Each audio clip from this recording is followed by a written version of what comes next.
महाराष्ट्र लोकसेवा आयोगाची पूर्वपरीक्षा 20 सप्टेंबर रोजी नियोजित होती, पण वाढत्या कोरोना प्रादुर्भावाचे कारण पुढे करत राज्य सरकारकडून ही परीक्षा पुढे ढकलण्यात आल्याचे 26 ऑगस्ट रोजी जाहीर करण्यात आले। परीक्षेसाठी सर्व आरोग्य विषयक दक्षता केंद्र बदल करण्याची मुभा देऊन सर्व पूर्वतयारी अंतिम टप्प्यात असताना राज्य सरकारने असा निर्णय घेणे हे आश्चर्यकारक आहे।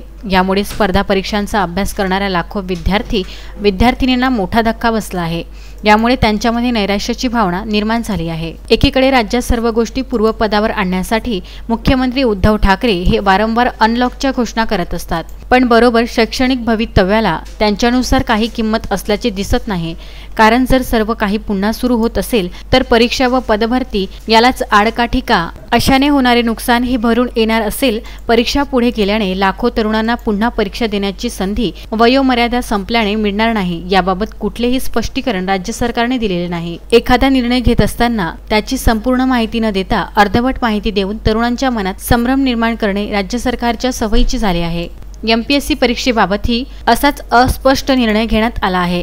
राज्यातील विद्यार्थी राज्य सरकारच्या या अशा धोरणाने चिंताग्रस्त आहेत। परीक्षा नेमक्या कधी होणार, कशा होणार, वयोमर्यादा संपणाऱ्या उमेदवारांचं काय आदी प्रश्नाने अनेक विद्यार्थी चिंताग्रस्त आहेत। आतापर्यंत अमरावती जिल्ह्यातील MIDC जिल्हा परिषद जलसंपदा विभाग गेली 2 वर्षे झाली परीक्षा फॉर्म भरून अद्याप कोणतीच परीक्षा घेतली गेली नाही। MPSCच्या परीक्षेच्या समस्या घेऊन महाराष्ट्र नवनिर्माण सेनेच्या वतीने उपजिल्हा अधिकारी यांना निवेदन देण्यात आले। त्यांच्यासोबत चर्चाही करण्यात आली। यावेळी महाराष्ट्र नवनिर्माण सेनेचे शहर अध्यक्ष हर्षल ठाकरे, विद्यापीठ अध्यक्ष भूषण फरतोडे, सुशील पाचघरे, राम पाटील, धीरज तायडे, वेदांत ताल्हन, सागर बद्रे, पवन निचित, प्रणव जवंजाळ, अभिषेक मेटकर आदी उपस्थित होते।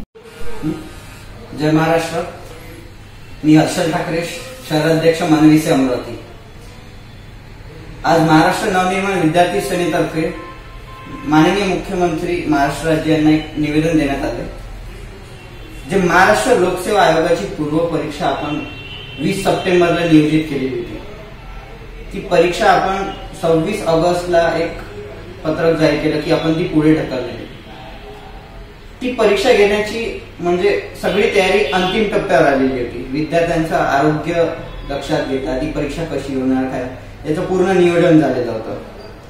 मग ही परीक्षा पुढे का ढकलण्यात आलेली? आज महाराष्ट्रामध्ये मॉल सुरू होत आहे, हॉटेल सुरू होत आहे, सगळ्या गोष्टी सुरू होत आहे। मग परीक्षा का बने? आता परीक्षा घेण्यासाठी आम्ही का हट्ट करतोय? ही जी पूर्व परीक्षा आहे, जी महाराष्ट्र लोकसेवा आयोगाची पूर्व परीक्षा होती, याची जी वितरित प्रश्नपत्रिकेची मुदत होती ती ऑक्टोबर मध्ये संपणार आहे।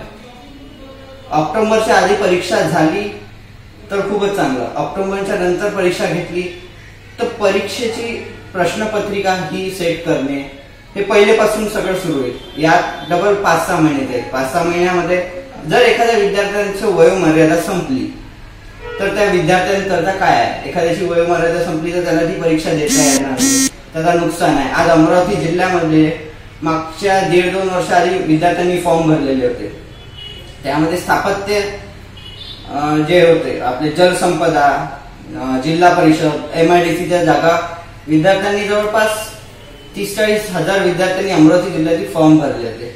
आज 2 वर्ष झालं त्या परीक्षेचं काही नाही। मुख्यमंत्री साहेबांना एकच आवाहन करतो की ही परीक्षा आपण पुढे ढकलण्याऐवजी ऑक्टोबरच्या आधी नियोजनपूर्वक घ्यावी। जय हिंद, जय महाराष्ट्र। Vidarbha news bureau, Amravati.